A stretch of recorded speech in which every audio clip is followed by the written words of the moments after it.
The notification on my phone buzzed. Quarterly review. 3 p.m. 2 hours away. I had planned the rest of my day around it. Time to finish lunch, polish my slides, maybe even breathe for a moment. But then I heard the voice I'd come to dread. "You've got 2 minutes." I looked up. My boss, Richard, leaned against my cubicle wall, arms folded, that smug little grin plastered on his face. "For what?" I asked, fork hovering over my salad. "The pitch," he said, as if I'd been asleep all day. "Our $10 million account, conference room B, they're waiting." My fork clattered into the plastic container. "That's tomorrow." 3 o'clock, Plans change. He checked his Rolex, tapping the glass. "Now you've got 90 seconds. Don't keep them waiting." My stomach dropped. The pitch. The one I'd spent 6 weeks building. The one I had rehearsed until the words flowed like second nature. The slides were still on my desktop. The printouts? At the shop? The prototype? Unassembled. He knew that. Of course he did. And still he smirked. "Come on, Michelle." Adaptability is part of the job I stood, pulse racing, palms damp. My laptop was mid-update. Useless. My files were locked behind company firewalls on mobile. I had nothing but my phone, my memory, and my wits. As I walked toward the elevator, the realization hit like ice water down my spine. This wasn't poor planning. It was sabotage. Richard wanted me to fail. The doors slid shut, sealing me in with my pounding heart. I jabbed at my phone, trying to access cloud storage, blocked. I considered calling IT. Pointless. 30 seconds to the ground floor. 30 seconds to decide how to salvage not just a presentation, but my career. When the elevator opened, the sight nearly stopped me. Through the glass walls of the conference room sat 6 executives in tailored suits, phones in hand, impatience on their faces, and at the head of the table, Mr. Alan Pierce himself, CEO, a man whose signature could shift markets. This was bigger than I thought, and Richard knew it. He intercepted me just outside the door, lowering his voice to a mock whisper. "Where's the deck, Michelle?" "On my desktop," I said evenly, "for tomorrow's meeting." "Well, that's unfortunate." He straightened his tie, then smiled for the first time all day, but it didn't reach his eyes. "Don't embarrass us." Then he pushed the door open and announced with false cheer, "Gentlemen, may I introduce Michelle, our lead on this project? She'll be walking you through everything." 6 pairs of eyes turned toward me. Richard slid into a chair near the door, close enough to jump in if things went miraculously well, far enough to wash his hands if it crashed. "Ms. Johnson," Alan Pierce said, his voice cool, controlled. "We were told you were ready." We flew people in for this. My throat tightened. My hands trembled against my phone. No slides, no notes, nothing but me. "Thank you for making time today," I began, voice steadier than I felt. "Before I begin, may I ask something?" The executives exchanged glances. "Go ahead," Alan said. "What's the primary challenge you're hoping our solution will address?" His CFO frowned. "We've covered that in preliminary talks." "Of course," I said quickly, "but sometimes restating the problem reveals new angles. And I'd like to make sure I address what matters most," Silence stretched. Then, almost despite himself, Alan leaned forward. "All right. Let's see what you've got." I had nothing prepared. Nothing but instinct. But if Richard wanted to watch me drown, I'd at least make him nervous before I sank. The room was silent, all eyes fixed on me, waiting for a polished pitch I didn't have. My phone lay useless in my hand, locked out of the files I'd prepared. Richard sat at the edge of the room, expression carefully neutral, but I caught the flicker of satisfaction in his eyes. He thought he'd won already.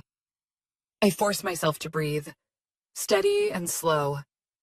If I showed panic, they'd see weakness. And if I faltered, Richard would swoop in. Apologize for my incompetence and take over. I had two choices: drown in the failure he engineered, or swim in uncharted waters. All of the firms you've met with, I said carefully, have shown you variations of the same thing. Dashboards, reports, data neatly packaged in charts. Correct? Alan Pierce raised an eyebrow, his CFO leaning back in his chair. That's not far off. I nodded, pretending I knew more than I did. The truth was, I had guessed. Industry trend. Every competitor pushed the same tired tools. And that's fine, for companies that want to describe the past. But your challenge isn't understanding yesterday. It's predicting tomorrow. That made Alan pause. He leaned forward, fingers steepled. Go on. I gripped the pen and notepad sitting on the table, grateful someone had left them behind. You're not struggling with visualization. You have analysts who can read graphs. You're struggling with unpredictability, emerging markets, shifts in consumer behavior that don't follow historical models. Your competitors can't see it because they're too busy dressing up old data.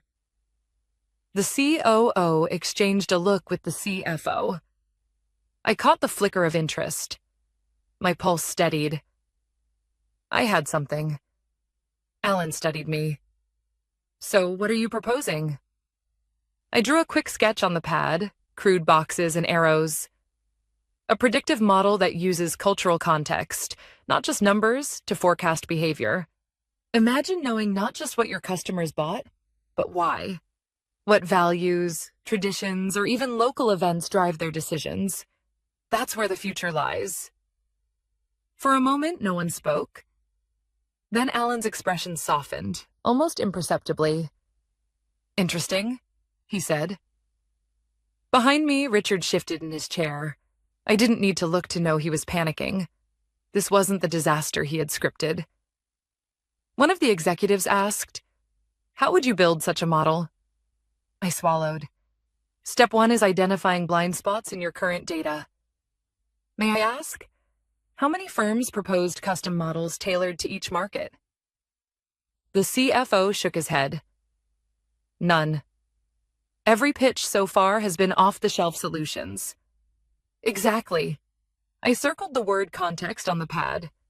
That's the gap. They're treating your markets like clones when they aren't. A model that incorporates cultural context doesn't just predict what will sell. It tells you where to invest, when to pivot, and how to stay ahead while others lag behind. The energy in the room shifted. People sat up straighter. Phones were put down. I had their attention.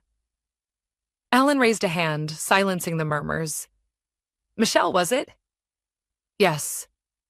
You're telling me your company can deliver this? I hesitated. This was the trap. If I overpromised, Richard would seize it as proof of recklessness. If I undersold, the opportunity would vanish.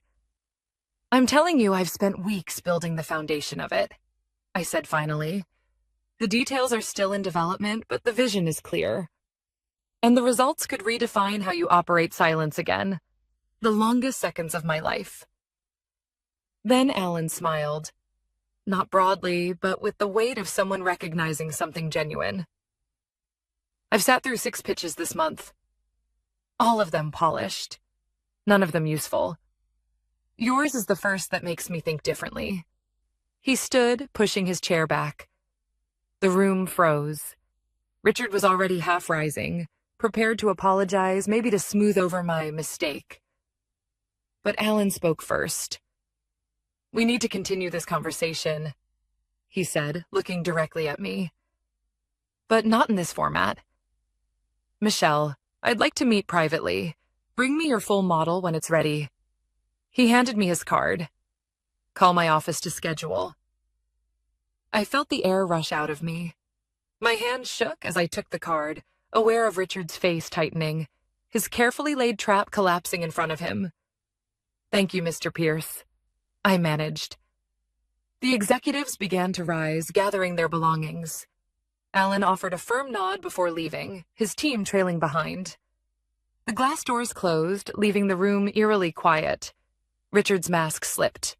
His eyes burned with fury. "What the hell did you just do?" he hissed. "My job," I said, clutching Alan's card like a lifeline. "You've cost us everything." 10 million gone, have I? I slipped the card into my pocket. Or have you? His jaw clenched, muscles twitching. "This isn't over, Michelle." He was right. It wasn't, because what happened next would unravel everything he thought he controlled. The elevator ride back to our floor felt longer than usual. Richard stood stiff beside me, jaw clenched, eyes fixed on the doors. Neither of us spoke, but the tension was suffocating. He had set a trap for me, and instead of falling, I'd climbed out and shaken hands with the one man Richard couldn't afford to lose.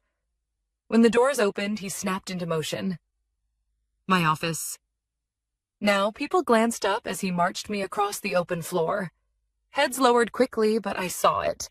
The flicker of sympathy in a few eyes, curiosity in others. Nobody dared say a word. Richard closed his door with deliberate calm. "Explain yourself," he said, voice low and dangerous. "I adapted to the situation you created," I replied. My tone was steady, but inside my chest hammered. His laugh was sharp, hollow. "Adapted? You went completely off script." "There was no script.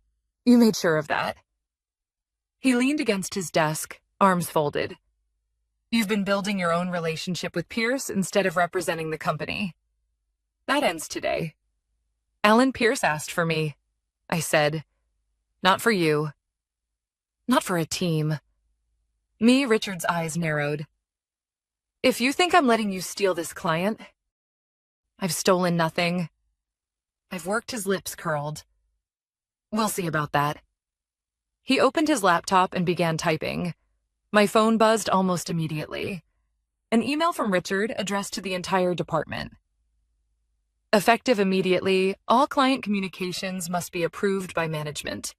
Individual team members are not authorized to make promises or suggestions without prior review.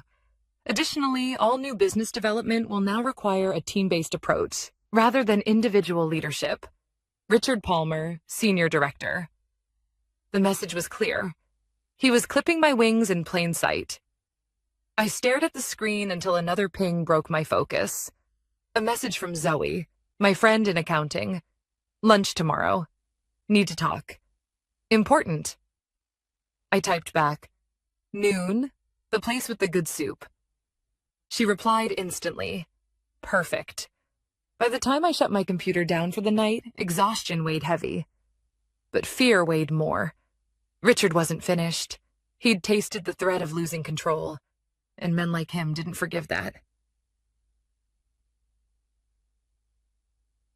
Zoe was already waiting at our usual cafe the next day, nursing a cup of tea. The moment I sat down, she leaned in. "They're watching your emails." My stomach twisted. "What do you mean?" "Richard requested IT access yesterday. Said it was for continuity." She lowered her voice. "Michelle, he's combing through everything." "Can he even do that?" "Technically, yes, if he claims cause. But that's not the worst part." "What is?" "Finance was asked to prepare a severance package. For you, I froze, spoon halfway to my mouth." "What?" "The request came in this morning." He's building a case. I set the spoon down carefully, though my hand shook. "I haven't done anything wrong." "It doesn't matter." Richard's connected. His brother-in-law plays golf with the CEO. If he paints you as insubordinate or, worse, disloyal, you'll be gone before you can defend yourself. I swallowed hard. "So I'm just supposed to sit here and wait for the axe to fall?" Zoe shook her head and slid something across the table. A small flash drive. "Your performance reviews, client testimonials, revenue reports showing exactly what you've brought in for this company. You're entitled to them, but he'll bury them if things turn ugly. Keep them safe." I picked it up slowly. "Why are you helping me?" Her eyes softened. "Because you once helped me when no one else would." The memory cut deep. 2 years ago, when Zoe reported harassment by our former sales director, management brushed her off. I'd gone to HR with supporting evidence from others. It nearly cost me my promotion, but it saved her job. "I haven't forgotten," she said. "Thank you," I whispered. "Don't thank me yet. Just be smarter than he expects." And back at the office, a calendar invite popped up. Performance review. Monday, 8 a.m. No agenda. No details. Through the glass walls, I spotted Richard in a closed-door meeting with Trent from legal. Their faces were grave. When Trent noticed me looking, he got up and closed the blinds. A chill ran down my spine. They weren't waiting for Monday. They were accelerating the timeline. That night, I sat at my kitchen table, staring at Zoe's flash drive. My choices were clear. Stay quiet and let Richard end me, or fight back. But how? I opened my laptop and created a personal email account. Then I typed carefully, "Miss Chen, due to a potential conflict of interest, I need to discuss something privately with Mr. Pierce. Could you forward her my personal contact information?" I hesitated, then hit send. An hour later, my phone rang. Unknown number. "This is Michelle," I answered. "Miss Johnson," came the voice. Calm, firm, Alan Pierce. My heart pounded. "Mr. Pierce, thank you for calling. My assistant shared your message." What's this about a conflict of interest? I took a breath. Because of internal complications, I may not be able to communicate with you through company channels. I thought you deserved to know why. And why is that? Because my boss deliberately sabotaged yesterday's meeting. He blocked access to my materials. He's now restricting communication with you. And I believe he's building a case to fire me. Silence stretched. Then Alan asked, "And the framework you outlined, predictive modeling, cultural context, that was your work?" "Yes, 6 weeks of research. My approach." Pause. "Miss Johnson, are you free tomorrow morning? 7 a.m., Riverside Cafe. Come alone. Bring nothing from your company." "Yes," I said, my voice trembling. "Good. We'll talk then." The line clicked dead. I stared at the phone. My career, my future, everything balanced on the conversation waiting for me at dawn. The Riverside Cafe was nearly empty when I walked in at 6:55 the next morning. Rain streaked down the windows, the kind of soft drizzle that makes the world feel hushed. My stomach churned with nerves, but I forced myself to move steadily, heels clicking against the tiled floor. Alan Pierce sat in the corner, no entourage, no assistant. Just him, crisp suit, steaming coffee, posture straight as though he'd been waiting for me all night. "Michelle," he said, rising slightly as I slid into the booth. "Thank you for coming." "Thank you for meeting me," I replied, trying not to sound as anxious as I felt. He nodded once, then studied me for a long moment before speaking. "Tell me why you think your boss wanted you to fail." I took a deep breath. 3 weeks ago, I challenged his strategy in front of senior leadership. He pushes a one-size-fits-all sales approach. We'd lost 2 major clients. I presented data showing why we needed tailored solutions. He didn't appreciate it. Alan's eyes narrowed slightly. From someone who reminds him of his past mistakes.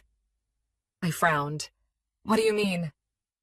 "Before your division, Richard Palmer ran our Midwest account. His rigid methods cost us months of positioning. We terminated the contract early. He nearly sank us in that region. I froze." "You worked with him before?" "Unfortunately. The man doesn't adapt. He covers failure with confidence until the damage is irreparable." Alan leaned closer. "And then he blames others." Pieces clicked together. Richard hadn't just seen me as a threat.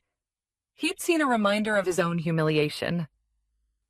And when he saw my name tied to the Pierce pitch, the fear of history repeating itself had driven him to sabotage.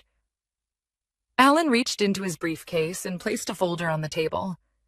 Inside was a document with the Diamante Group's logo. My pulse quickened. "What is this?" I asked. "Your future, if you want it. Director of Strategic Solutions, salary nearly double what you make now." I stared at the contract, heart racing. "You want to hire me?" "Based on one improvised conversation?" "Not improvised," Alan corrected. "Insightful. Anyone can polish slides. Few can identify the problem beneath the surface. You did that in minutes. That's not luck. That's vision." I closed the folder slowly. I can't just walk away. I've built relationships with clients. Projects mid-development. "Michelle," Alan interrupted gently, "your loyalty is admirable but misplaced. You said yourself he's cutting you out. They're preparing a case against you. Why stay for a company already pushing you to the exit?" I hesitated. He was right. But walking away with no transition, leaving my work unfinished, felt wrong. "I need a few days," I said finally. "You have until Monday, 9 a.m. Alan slid a card across the table. "Call me with your decision." He stood, leaving his untouched coffee behind. "And Michelle, be careful. Richard won't let this go easily." By Sunday afternoon, the decision was clear. My lists of pros and cons all pointed to the same conclusion. Diamante.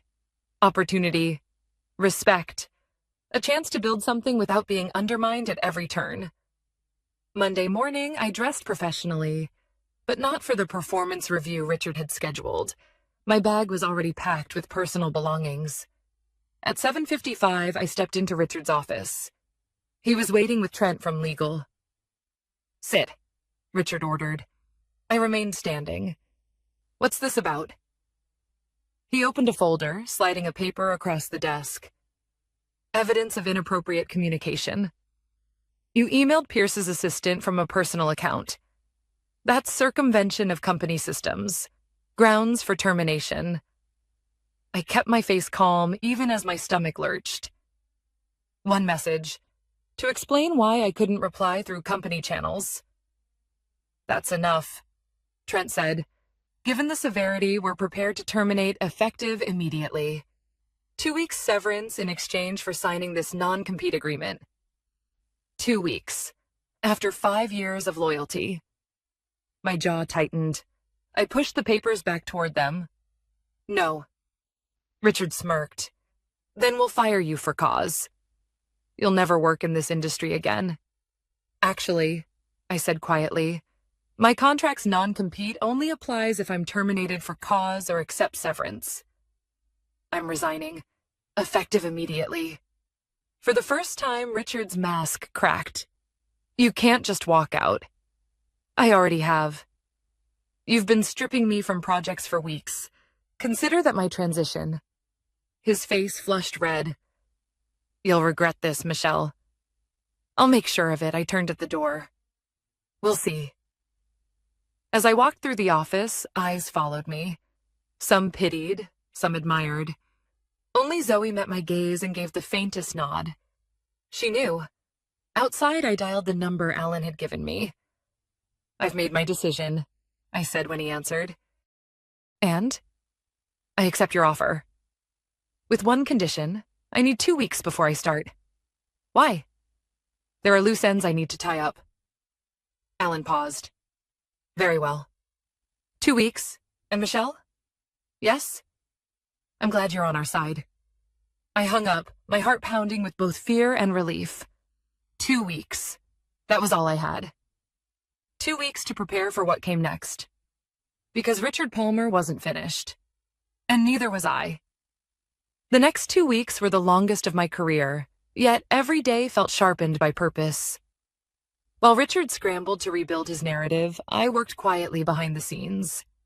I met with former clients who had left during his tenure, asking careful, open-ended questions about their experiences. I reconnected with colleagues pushed out over the years, listening as they described the same pattern I knew too well. Richard taking credit for wins, shifting blame for losses, silencing anyone who dared challenge him. I didn't fabricate anything. I didn't need to. I simply connected the dots.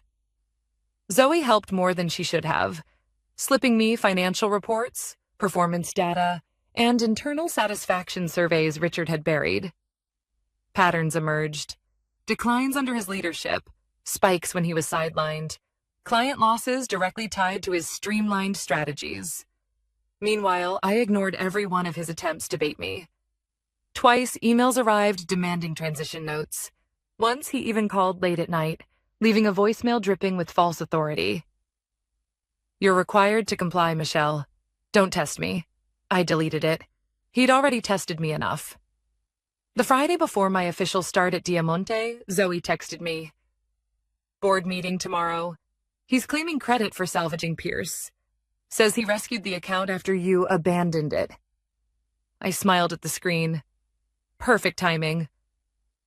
The next morning, I walked into Diamante headquarters, not as an outsider, but as their new director of strategic solutions. Alan greeted me personally and led me into a conference room.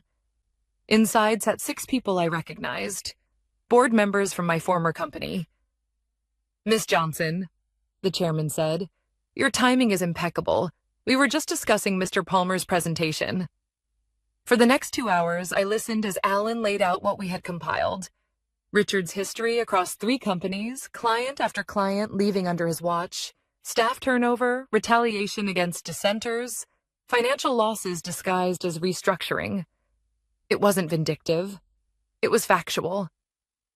At the end, Alan delivered the final blow. "Mr. Palmer claims to have saved this account.